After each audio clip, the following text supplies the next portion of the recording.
guys. Welcome to this week's devotions. This week, we're going to talk about being people of hope. People of hope. And we're going to get our text this week from Mark chapter 3. Starting in the first verse, it says this: He entered again into a synagogue, and a man was there whose hand was withered. They were watching him to see if he would heal him on the Sabbath so that they might accuse him. He said to the man with the withered hand, "Get up and come forward." And he said to them, "Is it lawful to do good or do harm on the Sabbath, to save a life or to kill?" But they kept silent. After looking around at them with anger, grieved at the hardness of their heart, he said to the man, "Stretch out your hand." And he stretched it out, and his hand was restored.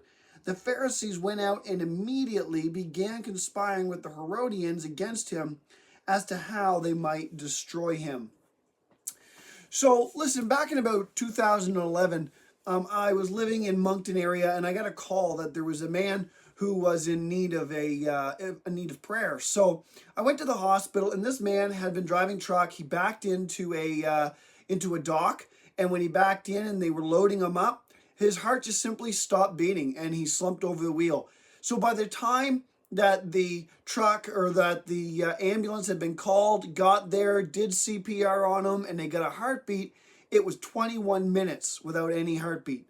And so any of you who know a little bit about science know that this is a bad thing, right? 7 minutes without oxygen to the brain, and the brain stops functioning. And so anyway, as it happens, is he was in there for a few days. They didn't really think that he was going to survive, and so his wife and a couple other of us went in to pray for him.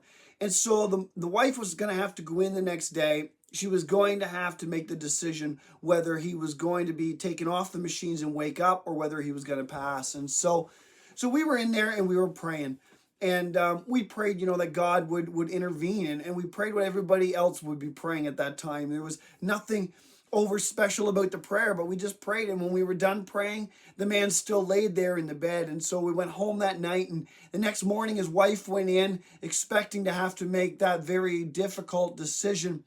But when she walked into the room, he looked at her, called her by name, and said, "Good morning." It was an absolute miracle. Right? God had done the impossible. When the doctors said that there was absolutely no hope, this man was absolutely fully healed and recovered. When the world says that it's completely impossible, we serve a God of the possible. So this is what I want to talk to you about today. The scriptures teach us in Ephesians 5 that we are to be in the image of God, right? And so if we are to be in the image of Christ, and Christ went around giving hope to those around him, then should that not stand to reason that we too should be people who are peddlers of hope, so to speak?